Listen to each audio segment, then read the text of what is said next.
येतो पावसाळा, न सांगता जून महिन्यामध्ये जशी पावसाला सुरुवात होते, पाऊस असा बरसतो, त्याचप्रमाणे ग्रामविकास मंडळाची निवडणूक ही दर 3 वर्षानंतर येते. शिक्षण क्षेत्राशी मी निगडीत असल्यामुळं 33 वर्षापासून मी या क्षेत्रामध्ये काम करतोय आणि माझ्या आजोबांपासून, माझ्या वडिलांपासून मी आणि माझी मुलगी सुद्धा पुण्यामध्ये वरिष्ठ महाविद्यालयामध्ये प्राध्यापिका म्हणून काम करते.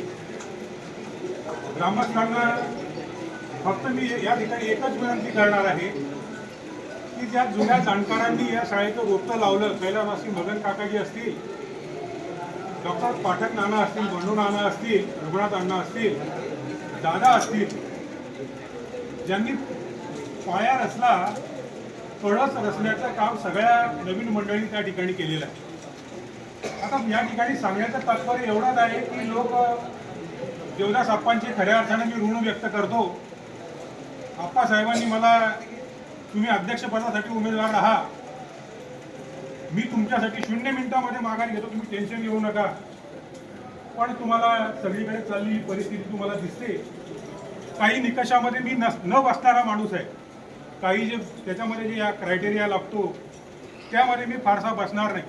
आप्पासाहेबांना म्हटलं की तुम्ही आणि एस टी गीते सर दोघेही ज्येष्ठ आहात, तुम्ही आपसामध्ये ठरवा आणि मी कुठेही नसलो तरी चालेल. मी आप्पांना सांगितलं की मला कुठेच ठेवू नका, माझी गरज सुद्धा नाही, तुम्हाला वाटत आली ते माणसं तुम्ही निवडा आणि संस्था मात्र बिनविरोध करा. शेवटच्या क्षणापर्यंत माझ्यासारख्या सामान्य माणसाने प्रयत्न केला, पण काही शक्ती ज्या आहेत आपल्या गावातल्या त्यांना विघातक स्वरूप मान्य आहे, विधायक स्वरूप त्यांना मान्य नाही. त्यांनी बिनविरोध होऊ नये यासाठीच प्रयत्न केला असा माझा स्पष्ट आरोप आहे. मागच्या कार्यकारिणीमध्ये मी काम केलं, पण प्रत्येक क्षणाला मी डॉक्टर साहेब साक्षीदार आहे त्या घटनेला. मला जे चुकीचं वाटलं, माझा भाऊ असो किंवा माझ्या कुटुंबातला कुणीही असो, मला जे पटलं नाही, भविष्यात जरी पटलं नाही तरी मी विरोध करणारा माणूस आहे. कदाचित मी तिथं पण उभा राहिला असतो, पण मला उभं राहायचं नव्हतंच. आप्पांच्या खऱ्या अर्थाने मी ऋण व्यक्त करतो की माझ्यासारख्या अत्यंत मायनॉरिटीच्या माणसाला मी सांगितलं, आमची बैठक झाली मुकबधीर विद्यालयामध्ये आणि मी फक्त मागणी मान्य केली, तो कदाचित माझा दोष असू शकतो. मी सांगितलं की बहुजन समाजाचा आतापर्यंत पाठक नानांपासून, बंडू नानांपासून, एक बहुजन समाजाचा माणूस कृष्णराव बाबांपासून आणि एक अल्पसंख्याक माणूस मगनलाल काकाजींपासून सुद्धा अल्पसंख्याक माणसाला नंबर 2ची जागा द्या, ज्याची पात्रता असेल, गुणवत्ता असेल त्याला जागा द्या. मला द्या असं मी म्हणत नाही, मला द्या असं मी मुळीच म्हणणार नाही. मी मैदानातून बाहेर पडणारा माणूस आहे, पण केवळ माझा दोष असा आहे की मी नंबर 2च्या जागेची मागणी केली आणि तिथून मात्र सगळे पाठी फुटले. आप्पांनी माझ्यावर विश्वास टाकला, आमचे रवींद्र दादा आहेत, त्यांनी सुद्धा जो विश्वास टाकला, त्या सर्वांचे, सगळ्या जाती समाजाच्या मी ऋणात राहू इच्छितो.